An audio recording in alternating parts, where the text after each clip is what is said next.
Assalamualaikum dan salam sejahtera. Saya Muhammad Afif Hamid bin Muhammad Zulhaimi, wartawan TV PSS SKDBR.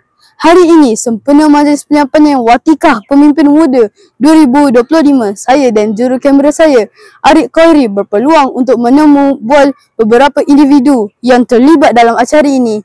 Jom kita dengar apa kata mereka. Terima kasih kerana meluangkan masa bersama kami. Bolehkah Cikgu Hamidah selaku guru besar kongsikan harapan cikgu terhadap pemimpin muda yang telah dilantik untuk tahun ini? Baik, terima kasih kepada wartawan TV PSS SK Datuk Puan Darasha. Pertama, cikgu selaku guru besar mengucapkan tahniah dan syabas kepada semua pemimpin muda yang telah dilantik pada hari ini. Dan harapan cikgu semoga pemimpin muda menjadi pemimpin yang boleh membina generasi masa depan.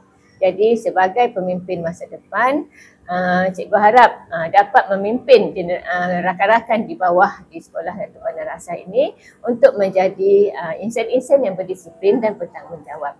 Kepada warga pemimpin muda, cikgu harap dapat melaksanakan tanggungjawab yang penuh berwibawa dan ikhlas serta mempunyai rasa ihsan terhadap rakan-rakan. Jadi gunakanlah peluang yang diberi oleh guru-guru untuk melaksanakan tanggungjawab yang telah diamanahkan dan jadikan ia sebagai satu titik permulaan untuk membina kehidupan yang lebih baik pada masa hadapan. Ini dah peluang pemimpin muda untuk menjadi warga masyarakat yang bertanggungjawab. Bermula daripada sekolah, kemudian kita masuk dalam masyarakat dan sekiranya kita bertanggungjawab di peringkat bawahan ini, insya-Allah apabila besar nanti boleh jadi pemimpin untuk keluarga, untuk masyarakat dan untuk negara. Okey. Ada tambahan cikgu? Pada cikgu, peluang yang diberi oleh sekolah, khasnya guru-guru yang memilih pemimpin muda ini perlu digunakan sepenuhnya. Pimpinlah rakan-rakan untuk menjadikan sekolah kita ni sejahtera. Okay? Maksudnya tak ada masalah disiplin, tak ada kesalahan-kesalahan yang dilakukan oleh rakan-rakan. Khasnya pada pemimpin-pemimpin muda perlu melaksanakan tanggungjawab. Jangan pula jadikan kuasa yang diberi itu untuk kita pula menguasai kawan-kawan yang lain. Tunjukkan contoh teladan yang baik supaya kita dicontohi. Okay. Terima kasih Cikgu Hamidah selaku guru besar. Pastinya nasihat cikgu akan memberi inspirasi kepada mereka. Okay, sama-sama. Terima kasih cikgu kerana meluangkan masa bersama kami. Bolehkah cikgu kongsikan harapan cikgu terhadap pemimpin muda yang dilantik tahun ini?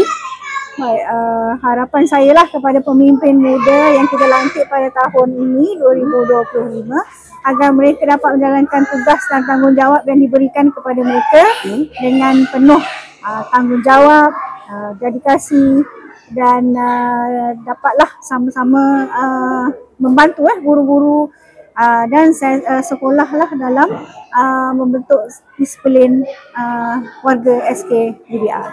Okay. Terima kasih cikgu. Pastinya nasihat cikgu akan memberi inspirasi kepada mereka. Assalamualaikum dan tahniah atas lantikan anda sebagai ketua pengawas sekolah. Terima kasih. Boleh kongsikan perasaan anda selepas dilantik? Saya rasa macam dihargai dan saya rasa gembira jugalah dapat jadi ketua pengawas. Okey, apa yang anda harapkan untuk capai sebagai ketua pengawas pada tahun ini? Saya akan harapkan kepada semua akan menjadi lebih berdisiplin dan lebih bertanggungjawab selepas ini. Assalamualaikum dan tahniah atas lantikan anda sebagai penolong ketua pengawas. Terima kasih.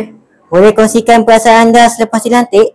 Alhamdulillah, saya terasa amat gembira kerana telah dipilih sebagai penolong ketua pengawas. Apa yang anda harapkan untuk capai sebagai penolong ketua pengawas tahun ini? Saya ingatkan kawan-kawan saya dari tahap 1 hingga ke tahap 2 ingin berdisiplin, berjaga adab dan mendengar kata lah. Assalamualaikum dan tahniah atas lantikan anda sebagai penolong ketua pengawas. Boleh kongsikan perasaan anda selepas dilantik? Rasa happy. Happy. Okey. Apa yang anda harapkan untuk capai sebagai penolong ketua pengawas sekolah pada tahun ini? Dapat kawal disiplin murid kan. Assalamualaikum dan tanya atas lantikan anda sebagai pengawas sekolah. Boleh kongsikan perasaan anda selepas dilantik? Saya macam rasa bosan sikit dengan gembira. Saya rasa bosan tu sebab tak boleh main. Oh, okey. Apa yang anda harapkan untuk capai sebagai pengawas sekolah pada tahun ini? Saya nak kelas 2Z akan jadi kelas yang terbaik tahun ni. Okay. Assalamualaikum dan tanya atas lantikan anda sebagai ketua pengawas pusat sumber. Boleh kongsikan perasaan anda selepas dilantik? Gembira. Rasa gembira. Apa yang anda harapkan untuk capai sebagai ketua pengawas pusat sumber pada tahun ini? Menolong cikgu, menjaga pusat sumber. Assalamualaikum dan tanya atas lantikan anda sebagai pengawas pusat sumber sekolah. Boleh kongsikan perasaan anda selepas dilantik? Gembira dan best sebab dapat pengajaran daripada guru. Okey, apa yang anda harapkan untuk capai sebagai pengawas pusat sumber pada tahun ini? Bagi semua orang dalam sekolah ni pandai baca buku dan kongsi pelajaran. Oh, okey. Selamat tengah hari dan tanya atas lantikan anda sebagai pemimpin Rangkas Sebaya. Boleh kongsikan perasaan anda selepas dilantik? Boleh. Saya rasa sangat gembira kerana ini ialah impian saya. Dari dulu sampai sekarang saya memang nak menjadi PRS dan saya dapat. Oh, okey, bagus. Apa yang anda harapkan untuk capai sebagai pembimbing Rangkas Sebaya pada tahun ini? Saya akan kongsi dengan kawan saya susah senang dan saya akan didik kawan-kawan saya. Okey. Assalamualaikum dan tanya atas lantikan anda sebagai ketua kelas. Boleh kongsikan perasaan anda selepas dilantik? Saya bangga sangat-sangat sebagai menjadi ketua kelas. Okey. Apa yang anda harapkan untuk capai sebagai ketua kelas pada tahun ini? Saya nak kelas saya mana setiap hari dalam kebersihan kelas. Okay. Assalamualaikum dan tanya atas lantikan anda sebagai penolong ketua kelas. Boleh kongsikan perasaan anda selepas dilantik? Boleh. Rasa saya bangga sangat jadi penolong ketua kelas. Okey. Apa yang anda harapkan untuk capai sebagai penolong ketua kelas pada tahun ini? Dengan kawan-kawan perlu dengar cakap ketua kelas dan penolong ketua kelas. Okey. Itu tadi pendapat dari para pemimpin dan cikgu kita. Semoga para pemimpin terus berjaya dalam menjalankan tanggungjawab mereka. Terima kasih kerana menonton liputan khas ini. Nantikan berita seterusnya dari kami, wartawan TV PSS SKDBR. Jumpa lagi.